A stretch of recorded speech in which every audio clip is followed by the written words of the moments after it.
Hello everyone, this is Khalifa Khalid, and in this video we'll be going over the CBR lecture, Reliability and Validity in Research. This lecture is basically about how we decide whether a study or measurement is trustworthy. First, we need to know the difference between reliability and validity. Reliability means you get the same result. It is consistent and repeatable. Validity is about how well the instrument actually measures what it wants to measure. It's about accuracy. A good example is this slide from the lecture. Here, the bullets are scattered all over the place. It is neither consistent nor accurate. Here, all the bullets are clustered in one place, so it is consistent, it is reliable, but it's not valid because you're not hitting the center. In the third one, you can see that all bullets are in one place and they're all in the center. So it is both reliable and valid. For it to be valid, it must be first reliable. There are three main types of reliability: test-retest, equivalence, and internal consistency reliability. Test-retest reliability, also called stability reliability, is when you get the same result if you use the same instrument at two different times. Let's say you measure blood pressure today. If you measure it again next week, it should give you the same result. From the name, you are testing, then retesting again. Equivalence reliability, also called inter-rater reliability, is about consistency between different people using the same tool. If you give two doctors the same X-ray and they give you the same diagnosis, then there's good reliability. Lastly, internal consistency reliability, which is about whether the items in a questionnaire all measure the same general concept. Imagine you're taking a math exam. The first question is, what is 2 plus 2? Second is, what is 5 times 6? Third is, what is the capital of France? Last is, who wrote Romeo and Juliet? You can see there is poor internal consistency because the questions are not all measuring the same thing. That's not a good measure of your math skills. Next is the four main types of validity. First is face validity, which is very basic. You just look at it from its face to see if it's valid. For example, you find a questionnaire on depression, but it's only asking about favorite foods and shoe size. Just by looking at it, you say that it doesn't look like a depression test. The problem with this is that it is kind of subjective, so it's not very strong. Second is content validity, where you see if the test covers all important parts of the topic.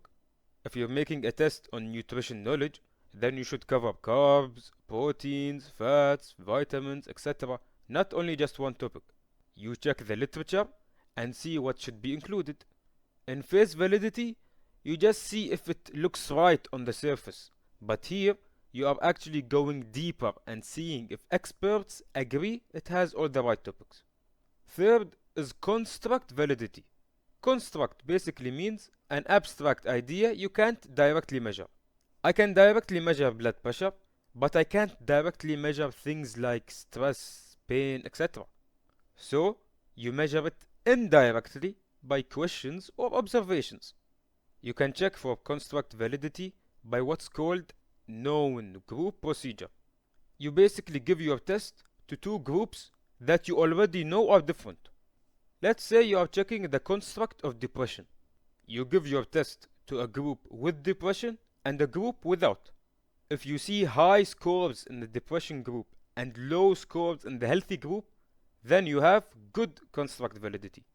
If you see the same scores in the two groups, then it is poor construct validity. Lastly is criterion validity, which is how well your test compares to a gold standard or criterion. It has two subtypes. First is concurrent validity. Let's say you are doing a stress scale. You give your participants your new questions you made, and you also give them the old gold standard scale. You give them both tests concurrently. If your new test scores matches the gold standard, then it has good concurrent validity. Second subtype is predictive validity. You are trying to predict if something will happen in the future. For example, does a student's MSAT score predict their foundation year GPA? If students with high MSAT scores have high GPA, then it means that the MSAT has good predictive validity. Now that we've done talking about the validity of a tool, we will now talk about the validity of the entire study. There's external and internal validity. External validity is about the generalizability of the study. For example, a study tests a new diabetes drug on young, healthy, white males only. The study internally might be valid, but the external validity is low because we cannot apply these results to older adults, women, or other ethnic groups. Internal validity is about if the exposure actually causes the outcome. If you give your participants a new drug and you see lower blood pressure, did this drug actually cause this result, or was it something else? Internal validity depends on three things: bias, confounding, and random error, which we will be covering next. Bias is an error in the design of the study that leads to a wrong association between the exposure and outcome. It basically means you messed up. Bias can happen at any stage, from design to data collection to publication, and it can happen in all types of epidemiological studies, though retrospective studies are more susceptible because you're looking backwards to the past. There are three major categories of bias. First is selection bias, which, from the name, occurs when you are selecting the study participants. Let's say you want to study if working in a factory causes lung disease. So, you compare factory workers to the general population. Makes sense, right? Wrong. Factory workers are, by definition, healthy enough to hold a job. The general population includes the elderly, those who are disabled, those who are too sick, etc. So, the factory workers will look healthier even if the factory is actually harming them. It's better here if you compare them to workers from another industry, for example. To avoid selection bias, use the same criteria for the case and controls. Get high participation rates and don't accept volunteers. There's little you can do to fix this type of bias once it has occurred. The second category is observation or information bias. This happens during the data collection stage. There's four types of this. First is recall bias. This is huge in case control studies. It's when one group remembers and recalls past events better than another group.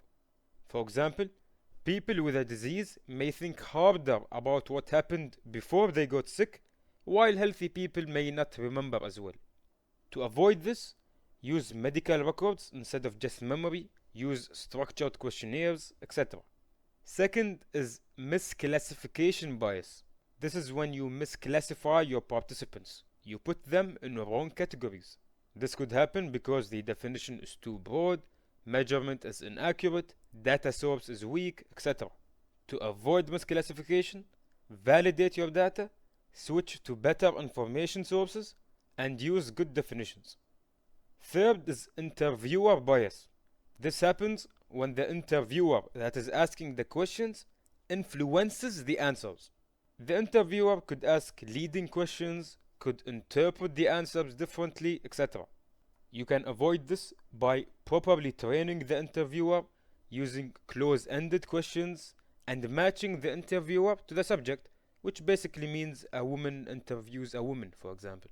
The fourth type is loss to follow-up bias. This happens in cohort and experimental studies. Basically, participants drop out during the study. They don't stay. If those who leave, for example, were too sick to continue, then the final results won't be accurate. Ideally, the follow-up rate should be above 80%. Lastly, the third category of bias, which is publication bias. This happens after the study is done, when it's time to publish the study. Basically, journals are more likely to publish positive findings. They want to publish an article that says, "This new drug works," instead of an article that says, "We tried this drug and it did nothing." So, we're done talking about the bias. Now let's talk about confounding. Unlike bias, confounding is not a mistake from you. It's just the nature of it. It is when a third variable, called the confounder, messes up the relationship between the exposure and outcome. Let's take this example to better understand this. Let's say you're looking if coffee drinking leads to heart disease. The confounder here is smoking, because coffee drinkers are more likely to smoke cigarettes. If you do a simple study by only looking at coffee and heart disease without measuring smoking, you will find an association. You'd see that coffee drinkers have more heart attacks. But is it the coffee or is it the cigarettes they're smoking? The effect of smoking gets mixed in or confounded with the effect of coffee. There are two types of confounding. Positive confounding is when it exaggerates the true association. Coffee actually has very small effect on heart disease, but smoking exaggerates it and makes it look more harmful. Negative confounding is when it reduces the true association. Let's say you're looking if helmets reduce head injuries. You do a simple study and find helmet wearers actually have more head injuries. So you conclude and say helmets don't work. But that's wrong, because you are underestimating the true association. The confounder here is risk-taking behavior. Those who wear helmets are often bikers, skiers, etc. So they are aslan more likely to get head injuries in general. Now, there are methods to control confounding, both in the design stage and analysis stage. In the design stage, before you collect data, you can use randomization, matching, and restriction to basically make the two groups similar. In the analysis stage, after you collect data, you can basically adjust for the confounder, analyze smokers and non-smokers separately, etc. Now, even if after all of these adjustments you still have some confounding, we call this a residual confounding. This happened because you never measured some confounders, you measured incorrectly, your categories are too broad, etc.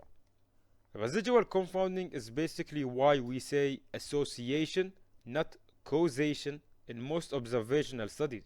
There is always a chance something is still tangled up in there. With that being said, I hope you've benefited from this video. If there's something you don't understand or have any questions, feel free to reach out. Good luck.